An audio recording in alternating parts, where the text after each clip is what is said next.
चलिए आज हम लोग देखने वाले हैं स्टोक्स रूल। ठीक है, स्टोक्स थ्योरम।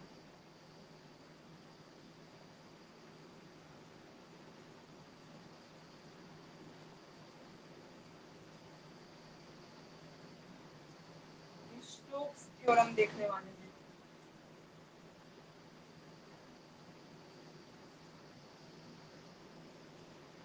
ठीक है, स्टोक्स थ्योरम। ये हमारा थ्योरम कहता क्या है? स्टोक्स थ्योरम है ना, क्या बताता है हमें? ठीक है, तो यहाँ पे हम लोग क्या करते हैं, किसी वेक्टर ए को लेकर चलते हैं और उस वेक्टर ए का यदि उस पृष्ठ के आयतन आयतन है ना समाकलन लिया जाए तो वो आयतन समाकलन हमारा उस ए वेक्टर के जो रेखीय समाकलन होता है, ठीक है, उसके इक्वल होता है। तो ये हमारा स्टोक्स थ्योरम कहलाता है। स्टोक्स नाम का जो साइंटिस्ट है उन्होंने इसको डिराइव किया, इसीलिए उसके नेम पर इसको स्टोक्स नेम से जानते हैं।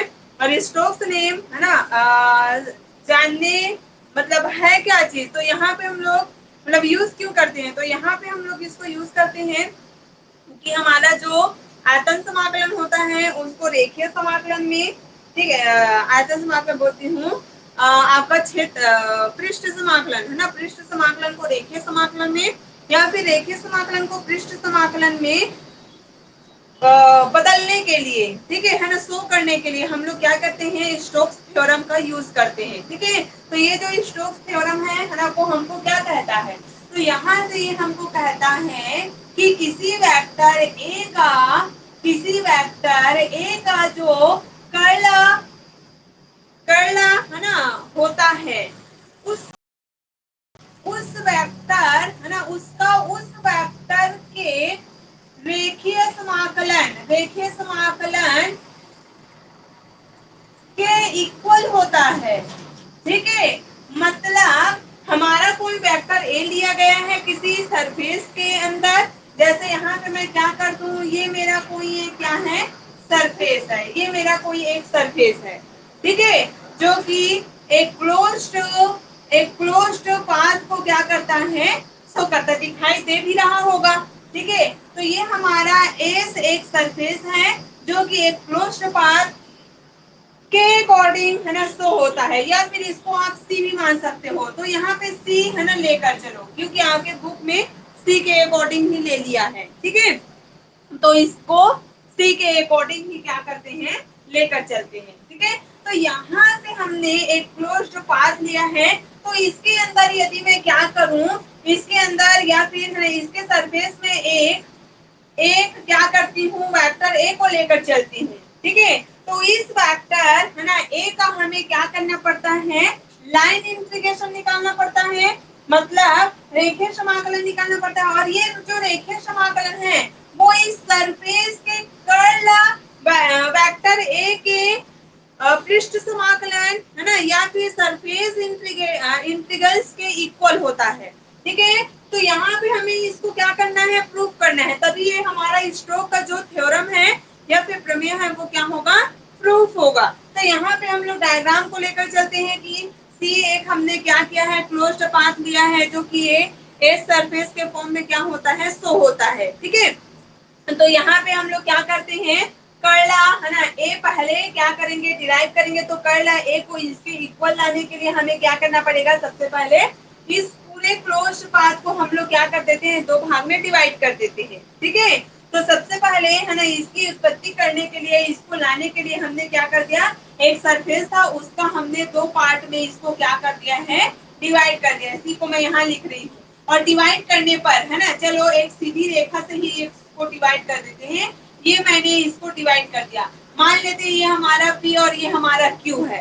ठीक है, तो ये जब मतलब सी था तब ये केवल एक ही पार्ट को शो कर रहा था, लेकिन इसको दो बराबर भागों में डिवाइड करने पर ये क्या हो जाएगा, दो सरफेस में बढ़ जाएगा। एक सरफेस होगा हमारा C1 और दूसरा सरफेस होगा हमारा C2। ठीक है ना, इस तरीके से मिलेगा। और बाय द वे मान लेते हैं कि जो स्टार्टिंग टाइम था, मतलब इसको मैंने डिवाइड नहीं किया था, तब इसके चलने का जो डायरेक्शन था वो ये था। ठीक है, चलने का डायरेक्शन ये था, ठीक है। लेकिन जब मैंने इसको पी क्यू एक लाइन से क्या कर दिया है, डिवाइड कर दिया है, तो लाइन से डिवाइड करने पर यहाँ पे क्या हो जाएगा, यहाँ पे ये दो बराबर भागों में डिवाइड हो गया है C1 और C2 के टर्म्स में, ठीक है। तो जब ये दो भागों में डिवाइड होता है तो इसके चलने का डायरेक्शन क्या हो जाएगा, जस्ट अपोजिट हो जाएगा। मतलब यहाँ पे हमको है ना दो क्लोज्ड पाथ मिल रहे हैं, एक हमारा PC1Q मिल रहा है, दूसरा हमें मिल रहा है PC2Q के टर्म्स में प्राप्त हो रहा है। तो यहाँ से क्या कर लेते हैं, इसी के अकॉर्डिंग हम लोग ले लेते हैं vector A into D L, ठीक है। Vector A into D L कौन सा सरफेस के लिए, तो मान लेते हूँ मैं यहाँ पे किस सरफेस के लिए लिया है, C1 सरफेस के लिए लिया है, ठीक है। तो ये टर्म्स आ जाएगा प्लस यहाँ पे आ जाएगा ये टर्म, तो ये हो जाएगा हमारा integration A into D L किसके लिए, तो C2 के लिए, है ना, ये आ गया हमारा, ठीक है। तो जब ये टू टर्म्स हमको प्राप्त होते हैं तो यहाँ से क्या करते हैं हम, यहाँ से क्या करते हैं, इसको हमें है ना इक्वल करना है।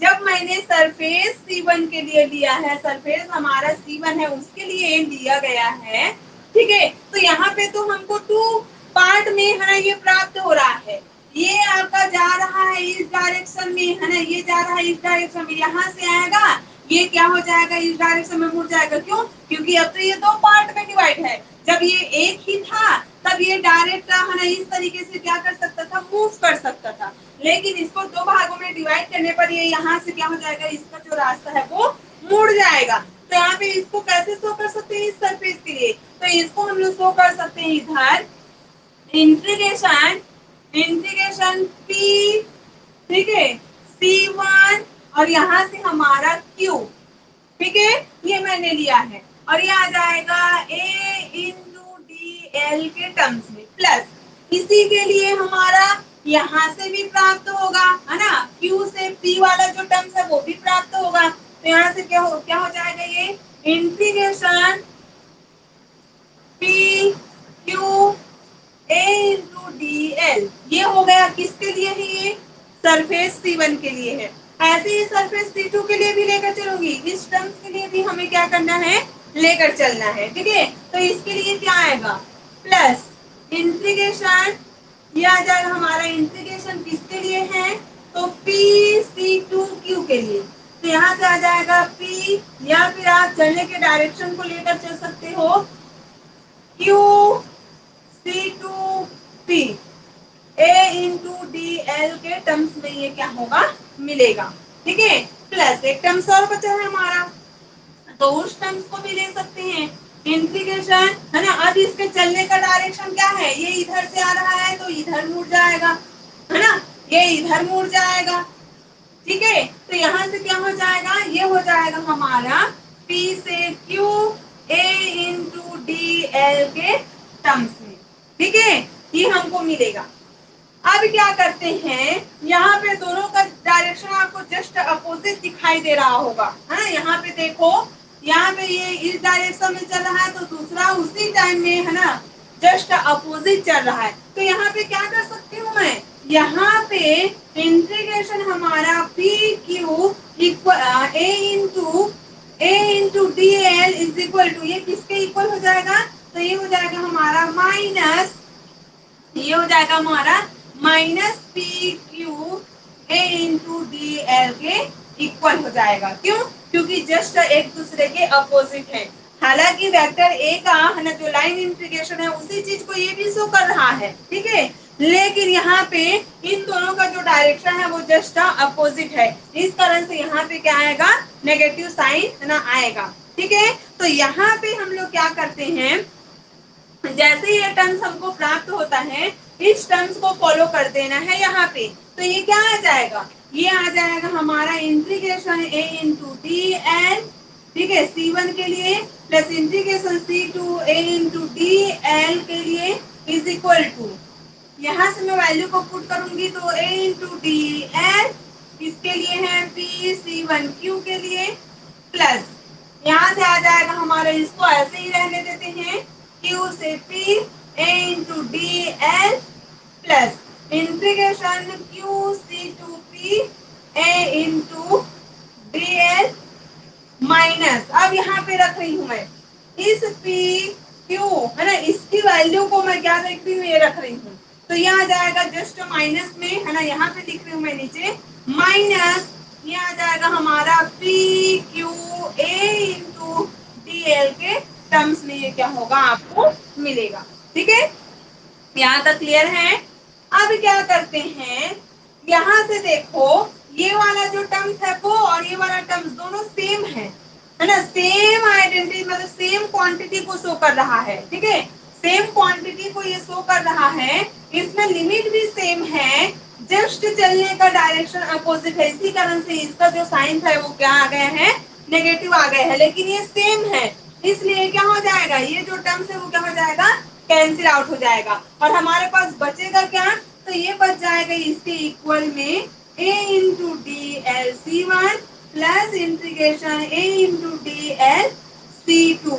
ठीक है, ये टर्म्स हमारे पास आएगा इज इक्वल टू, ये दोनों टर्म्स बच जाएंगे, तो ये आ जाएगा हमारा integration A into D L P C one Q plus integration A into D L, ये क्या आएगा हमारा क्यू सी टू पी के टर्म्स में क्या होगा, ये शो होगा। ठीक है, तो इसको लिख कैसे सकते हैं, और ये पूरे के है ना पूरा लाइन को शो कर रहा है, पी से हमने C1 तक गए, सी से हमने क्यू तक गए, और क्यू से फिर से C2 और पी है ना वापस यहीं तक आ रहे हैं, तो इसको हम लोग लिख कैसे सकते हैं, तो इसको हम लोग लिख देते हैं integration A into D L, इसको मैं लिख देती हूँ पी C1 Q और Q से C2 P, ऐसे लिख सकते हैं, एक बार में ही ये क्या हो जाएगा, कवर हो जाएगा। ठीक है, तो इस तरीके से इसको क्या करते हैं हम लोग लिखते हैं, तो यहाँ से जैसे ही इसको है ना इस तरीके से लिखा जाता है,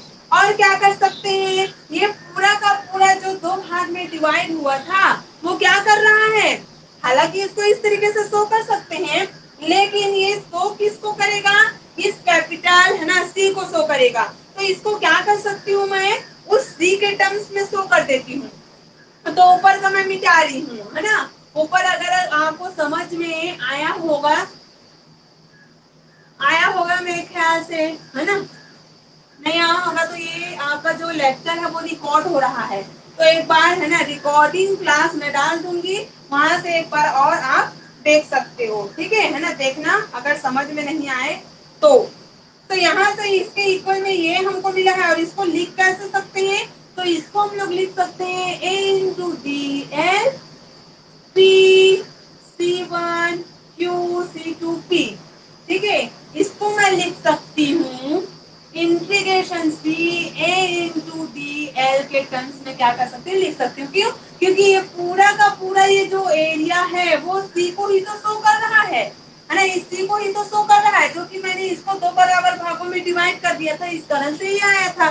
ठीक है, तो यहाँ से हमने क्या कर दिया, इसको इसके इक्वल ले लिया है, तो जब ये इसके इक्वल है तो ये इन दोनों के इक्वल आ जाएगा है ना, तो यहाँ से क्या करेंगे, integration C1 A into D L plus integration C2 A into D L is equal to integration, वो भी किसके लिए, तो एक क्लोज्ड पाथ के लिए। ठीक है ना, ये भूलना नहीं, ए इंटू क्या हो जाएगा, ए इंटू डी एल सी के लिए आ जाएगा, ये आएगा हमारा अभी तक का इक्वेशन। ठीक है, यहाँ तक क्लियर है, यहाँ तक मैंने इसको ऐसे क्यों लिखा है, सी के टर्म्स में उसको क्यों ला दिया है, क्योंकि ये हमारा एक ही सरफेस था जिसको हमने दो बराबर भागों में डिवाइड किया था, इसी कारण से हमने इसको area P C1 Q C2 P के टर्म्स में क्या कर दिया था, शो कर दिया था, जिसको मैं पूरे का निकाल रही हूँ, पूरे क्लोज्ड पाथ का निकाल रही हूँ, इसलिए इसको क्या कर सकती हूँ मैं, सी के टर्म्स में क्या कर सकती हूँ, शो कर सकती हूँ। ठीक है, इसलिए मैंने उसको क्या कर दिया है, इस टर्म्स में लिख दिया है। ठीक है, अब जैसे ही आता है ना, आगे हमें क्या करना है, उसका फिर से है ना कर्ल वाला फॉर्म लेना है, या फिर है ना ये कह दिया जाए कि यहाँ पे इसको मैं क्या करती हूँ, बहुत सारे भागों में इस तरीके से डिवाइड करती हूँ, इस तरीके से आप बहुत सारे भागों में इसको डिवाइड करते हो, तो प्रत्येक एक भाग के लिए अपना क्या होगा, एक एरिया होगा। इसका DS1 है तो इसका DS2 होगा, इसका DS3 होगा, है ना। और ऐसे ही इसको सीधा उसको आप क्या करोगे, C1 C2 C3 C4 C5 ऐसे पूरे भागों में उसको क्या कर सकते हो, तोड़ सकते हो। जैसे हम लोग, है ना, क्या करते हैं, एक छोटे अल्पांश एलिमेंट के फॉर्म में लेकर चलते हैं ना, वैसे ही इसको भी बहुत सारे, है ना, एलिमेंटों से मिलकर बना माना जा सकता है। इसलिए हम लोग इसको बहुत सारे भागों में डिवाइड करेंगे। तो जब ये बहुत सारे भागों में डिवाइड होगा तो प्रत्येक एक भाग का क्या होगा, अपना एक एरिया होगा। ठीक है, इसलिए हमने इसको इस तरीके से, है ना, डिविजन फॉर्म में क्या कर किया जा सकता है, लिखा जा सकता है। ठीक है, तो जब ये बहुत सारे भागों में डिवाइड हो रहा है, बहुत सारे भागों से मिलकर बन रहा है, तो ये क्या हो जाएगा, तो ये हो जाएगा हमारा integration A into D L C1 plus integration C2 A into D L plus integration up to, है ना, इधर आपका बढ़ते जाएगा, C3 के लिए आ जाएगा, C4 के लिए आ जाएगा, C5 अप टू जितना भी आपने उसको डिवाइड किया ना, उसके अकॉर्डिंग क्या होते जाएगा, ये आते जाएगा। इसलिए मैंने यहाँ पे सो ऑन के फॉर्म में क्या कर दिया, इसको शो कर दिया है। ठीक है, तो इधर क्या आएगा, तो इधर भी आपका समेशन लग जाएगा, समेशन आई के टर्म्स में आएगा। क्यों, क्योंकि जब इधर मतलब ऐड हो रहा है तो इधर भी तो ऐड होगा, है ना, तो सभी टोटल सम तो आपको मिलना ही चाहिए।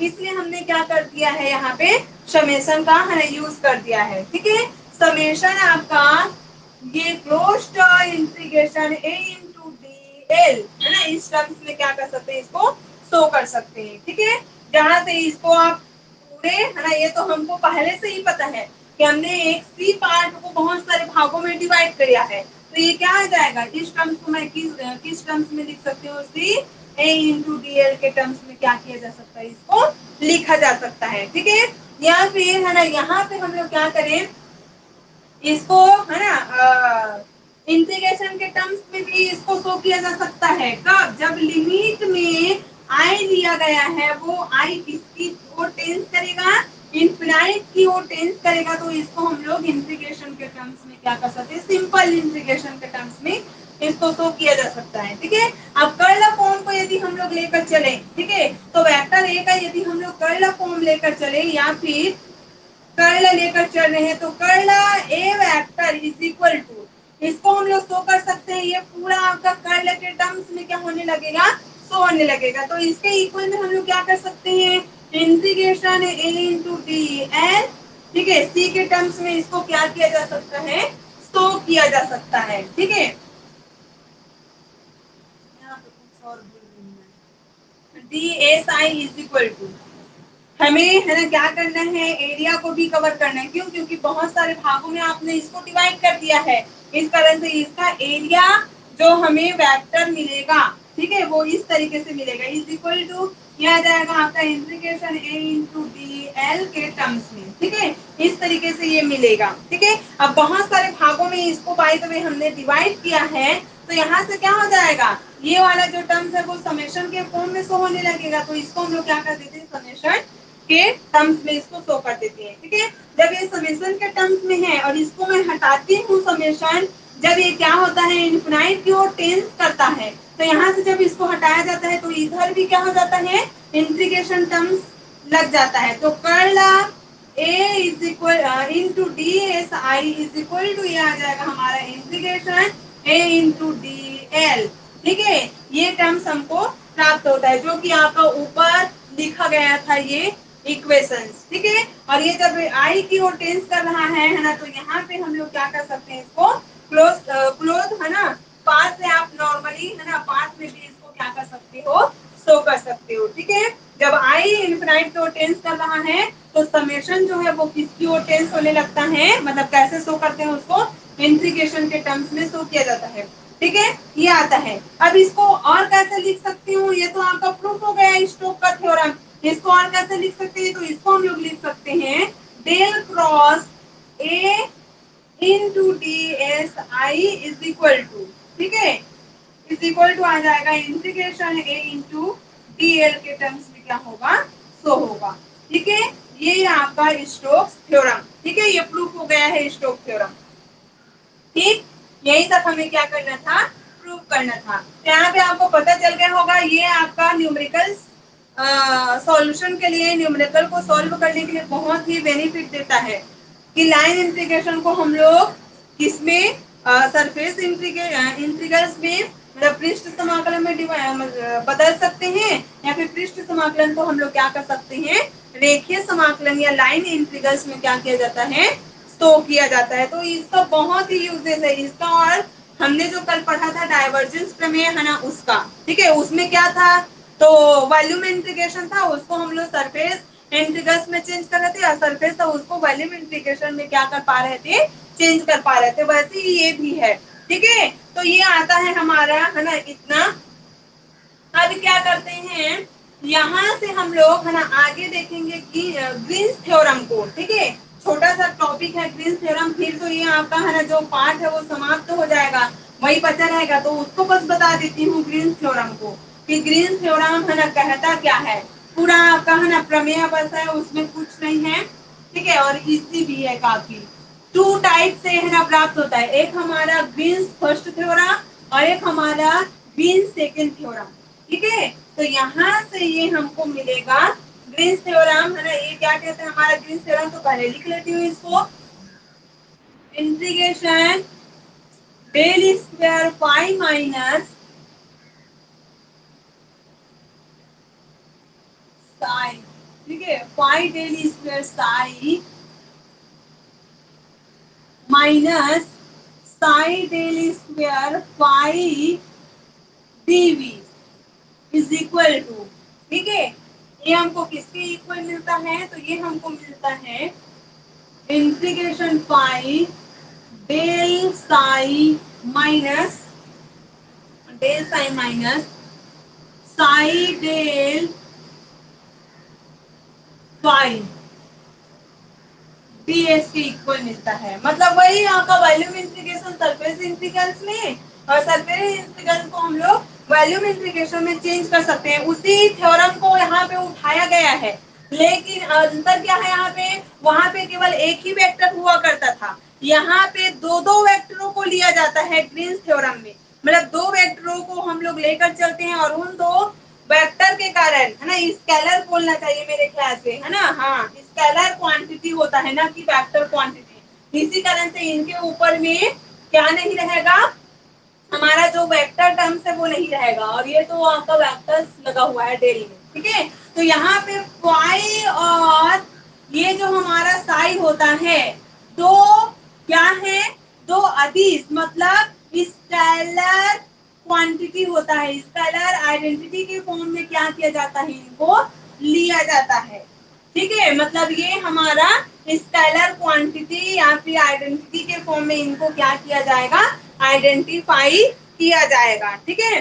तो इन दोनों अदिशों को लेने के कारण से आपका जो वॉल्यूम इंटीग्रेशन होता है वो सरफेस में, और सरफेस का हमारा वॉल्यूम इंटीग्रेशन में क्या होने लगता है, शो होने लगता है। मतलब यही आपका ग्रीन्स थ्योरम है, इसी को आपको क्या करना है, प्रूफ करना है, ठीक है। तो प्रूफ करने के लिए चलिए, है ना, आगे हम लोग ले लेते हैं गॉस का डाइवर्जेंस प्रमेय को ले लेते हैं। और गॉस का डाइवर्जेंस प्रमेय कहता क्या है, तो गॉस का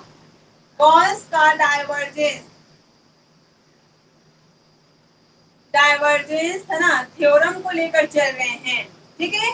ये हमें क्या कहता है, तो ये हमारा वॉल्यूम इंटीग्रेशन, है ना, किसका, तो यहाँ पे, चलो डाइवर्जेंस डेल के फॉर्म में ही लिख रही हूँ, यहाँ डाइवर्जेंस के फॉर्म में भी आप लोग लिख सकते हो।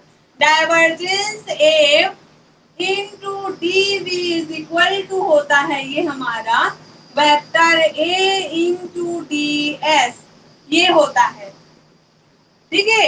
ये हमने पढ़ा है गॉस का डाइवर्जेंस प्रमेय को, ठीक है। गॉस के डाइवर्जेंस प्रमेय को हमने क्या किया है, पढ़ा हुआ है। तो ये है आपका गॉस का डाइवर्जेंस प्रमेय, इसी को मैं लेकर चलूंगी इसको प्रूफ करने के लिए, ठीक है। तो यहाँ पे हम लोग क्या कर लेते हैं, कोई फोर्स ले लेते हैं, मतलब कोई एक वेक्टर, है ना, क्वांटिटी ले लेते हैं, और उस वेक्टर क्वांटिटी को हम लोग कैसे शो करेंगे, तो यहाँ पे हम लोग शो करते हैं, इसकी व्युत्पत्ति देख रहे हैं, ठीक है, यहाँ से, है ना, इसकी व्युत्पत्ति कर रहे हैं। तो यहाँ से क्या कर लेती हूँ मैं, एक vector quantity f is equal to लेकर चलते हैं। f इज इक्वल टू क्या होगा हमारा, फाई डेल साई होगा। ठीक है, फाई डेल साई, जहां पे फाई और साई को मैंने बता दिया है कि दो स्केलर क्वांटिटी होगा। ठीक है, तो ये लेकर चलती हूँ। अब दोनों पक्षों में left hand side right hand side हम लोग क्या कर लेते हैं, डेल टर्म्स को लेकर चलते हैं। डेल टर्म्स को लेकर चलेंगे तो del into F is equal to हो जाएगा ये del into phi del psi. ठीक है, इस तरीके से इसको लिया जा सकता है। जब इसको सॉल्व करेंगे है ना, तो क्या आएगा, तो यहाँ पे आ जाएगा हमारा फाई को हम लोग कांस्टेंट निकाल लेते हैं और ये ले लेते हैं हम लोग डेल इंटू डेल साई। ठीक है, प्लस यहाँ से हम लोग ले लेते हैं इन दोनों को एक साथ में, तो यहाँ से आ जाएगा हमारा phi del into del psi के टर्म्स में। ठीक है, इसको सॉल्व करेंगे है ना, तो ये क्या आ जाएगा, तो यहाँ से हो गया है ना, यहाँ से क्या करें हम लोग, हाँ ये जस्ट अपोजिट होना चाहिए क्योंकि यहाँ पे सेम हो जाएगा ना, ये हो जाएगा हमारा del phi into del del psi है ना, ये होगा। यहाँ से क्या कर सकते हैं, फाई दोनों मल्टीप्लिकेशन के फॉर्म में, तो ये क्या हो जाएगा डेल स्क्वायर साई के टर्म्स में आ जाएगा प्लस डेल फाई इंटू ये इस तरीके से क्या होगा, सो होगा, ये साई है ना, कंफ्यूज मत होना। ठीक है, इस तरीके से आएगा। इस वैल्यू को हम कहाँ पुट कर देते हैं, तो यहाँ पे इसको मानना आप इक्वेशन नंबर 1।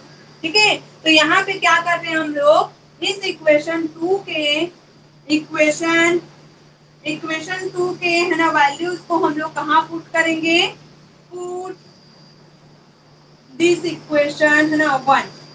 ठीक है, तो क्या हो जाएगा, ये आ जाएगा हमारा integration phi del square psi plus del phi into del Sai.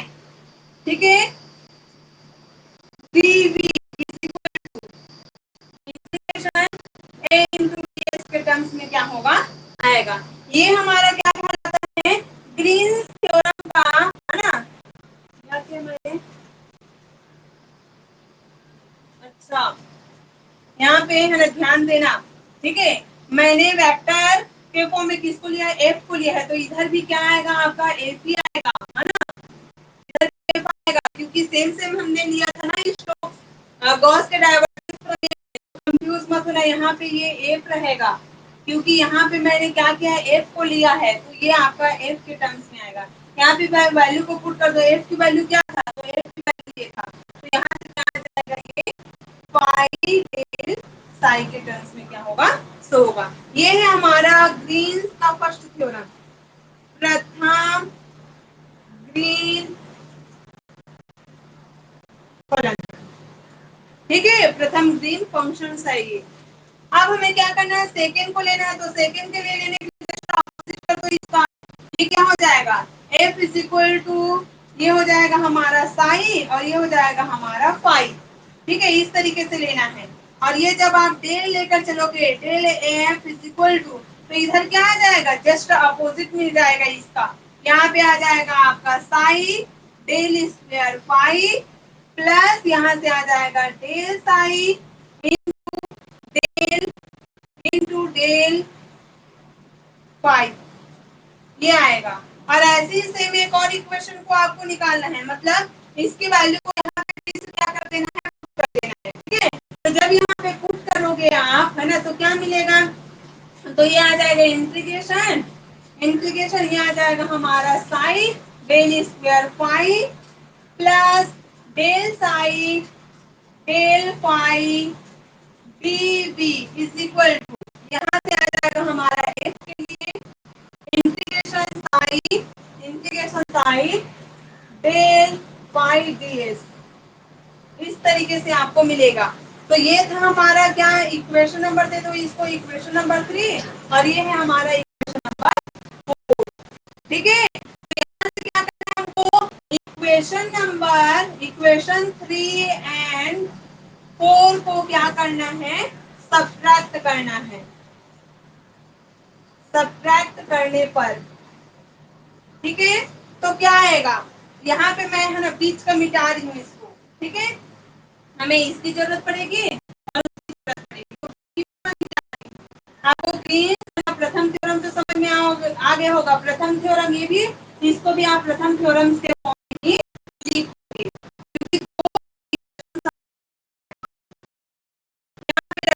Equation को सब्ट्रैक्ट कर तो ये आ जाएगा हमारा triple integration psi del square phi plus del psi del phi, ठीक है, डीवी। अब इसको डीवी इसमें भी आ रहा है इसमें भी है, तो उसको मैं डायरेक्ट कांस्टेंट निकाली हूँ और इसको ले लो है ना सब्ट्रैक्ट करने के लिए, तो minus phi del square psi minus del psi del phi, ये आ गया टोटल आपका डीवी इज इक्वल टू, इन दोनों को सब्ट्रैक्ट करो तो यहाँ से आ जाएगा double integration phi del psi minus, ये आ जाएगा हमारा साई डेल फाई ds। ठीक है, यहाँ तक क्लियर है। तो जैसे ये टर्म्स हमको मिलता है, यहाँ से क्या करना है हमको, यहाँ से देखना है ये टर्म्स और ये टर्म्स दोनों सेम है, del psi del phi del psi del phi, ठीक है, दोनों मल्टीप्लिकेशन के फॉर्म में दोनों सेम है, लेकिन जस्ट साइन अपोजिट है। तो ये क्या हो जाएगा, ये जो टर्म्स है वो कैंसिल आउट हो जाएगा और कैंसिल आउट होकर क्या मिलेगा हमको, triple integration psi del square phi minus phi del square psi into D V is equal to, इधर क्या आ जाएगा, तो double integration phi del psi minus psi del phi, ठीक है, इनटू डीएस। ये है हमारा ग्रीन्स फंक्शन है ना, या ग्रीन थ्योरम, जो कि सेकंड थ्योरम कहलाएगा ये, ठीक है, ये हमारा है ना क्या कहलाता है, ये पूरा हमारा ग्रीन सेकंड थ्योरम कहलाता है, ग्रीन है ना द्वितीय प्रमेय है, ठीक है।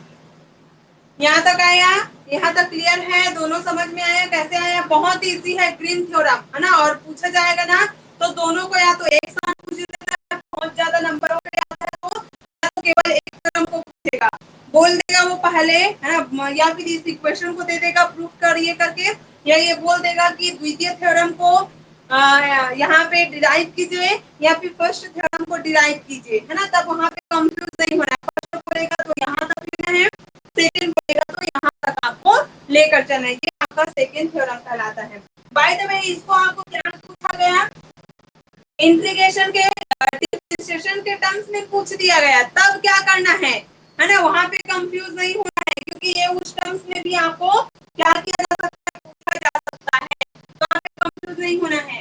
जब ये हमारा डिफरेंशिएशन के टर्म में पूछा गया है तो क्या करना है हमको, del psi is equal to मान लेना है ना, del psi is equal to आप लोग मान के चलोगे कि हमको किस टर्म्स में मिलेगा, तो ये मिलेगा डेल अपॉन किस टर्म्स में मिलेगा, तो एन ले लो, यहाँ पे आर या एन है ना, जो भी आप ले सकते हो, आर भी ले सकते हो, डेल आर, और ये हो जाएगा हमारा साई, और हमें क्या करना पड़ेगा, एक यूनिट वेक्टर को लेना पड़ेगा, ठीक है। तो इस तरीके से इसको क्या किया जा सकता है, लिखा जा सकता है।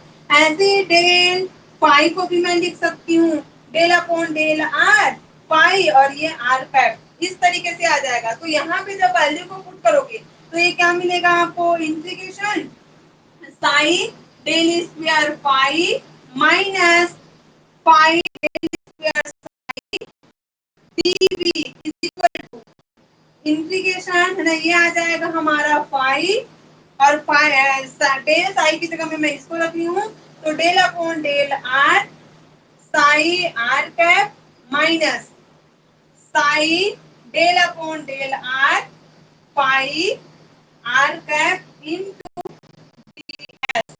टर्म्स मिलेगा। यहाँ से यूनिट वेक्टर है तो यूनिट वेक्टर को यूनिट मतलब यूनिट के टर्म्स में लेकर चल देना है ना, तो ये आपको किस टर्म्स में मिलेगा, तो यहाँ से आपको मिल जाएगा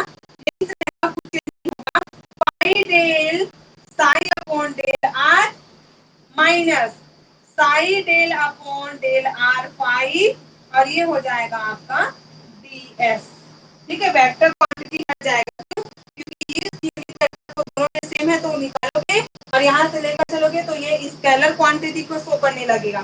तो ये आपका है ना किस टर्म्स में पूछा गया, तो अगर डिफरेंशिएशन और ये पूछा जाता है बहुत ज्यादा, क्योंकि यहाँ तक तो बहुत इजी है ना।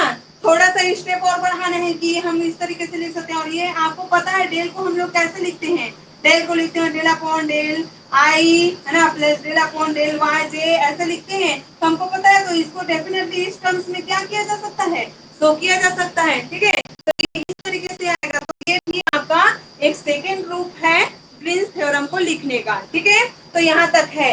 ये पार्ट हमारा क्या है, कंप्लीट हो गया है। ठीक है, हम लोग आगे का है ना चैप्टर पढ़ने वाले हैं। क्या है आगे के चैप्टर में, तो आगे के चैप्टर में आप सॉल्व करना किरचॉफ है। तो किरचॉफ वगैरह को है ना पढ़ा करके मैं जो आपको एग्जाम में लिखने के लिए इजी पड़े है ना उसको पढ़ाऊंगी। तो इलेक्ट्रोस्टैटिक वाला कोई चैप्टर है शायद इसके बाद में, ठीक है, तो उसको मैं पढ़ाऊंगी। इलेक्ट्रोस्टैटिक है ना क्या है, हाँ इलेक्ट्रोस्टैटिक्स फर्स्ट है तो उसको पढ़ाऊंगी। क्यों, क्योंकि उसको आप लोग पहले भी पढ़ चुके हो, तो रिवाइज हो जाएगा आप लोग के लिए, इजी पड़ेगा। ठीक है, तो उसी को हम लोग पढ़ेंगे। ठीक है, उसी को हम लोग पढ़ेंगे इलेक्ट्रोस्टैटिक्स है ना फर्स्ट को। ठीक है, चलिए आज के लिए तो आपका चैप्टर पूरा समाप्त हो गया है ना। ये शायद अगले यूनिट में आएगा, हाँ यूनिट सेकेंड में पढ़ेंगे इसको। ठीक है, क्योंकि अभी हमारे पास और टाइम नहीं है। ठीक है, तो उसी को पढ़ाऊंगी मैं। ठीक, चलिए इसका रिकॉर्डेड क्लास है ये है ना। और आपको बाय द वे समझ में नहीं आया होगा ना है ना, तो देख लेना, मैं डाल दूंगी वीडियो को। ठीक है, कल वैसे डाल दी थी क्योंकि कल कहीं मतलब काम में फंस गई थी है ना, तो क्लास नहीं ले पाई। तो उससे पहले मैंने क्लास है ना रिकॉर्डेड क्लास डाल दिया था। ठीक है, और बोला भी था कि जाके देख लेना। देखे हो कि नहीं देखे?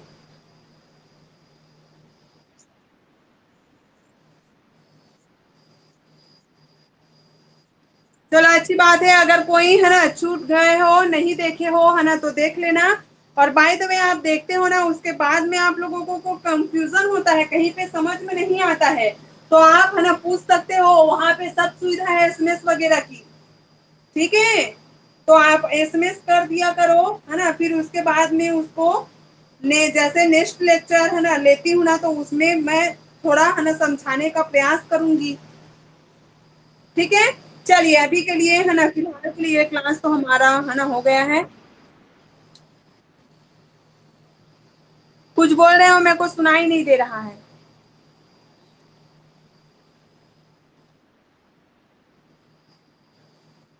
चलिए है ना अच्छी बात है। ठीक है, चलो मैं इंड कर रही हूँ क्लास को।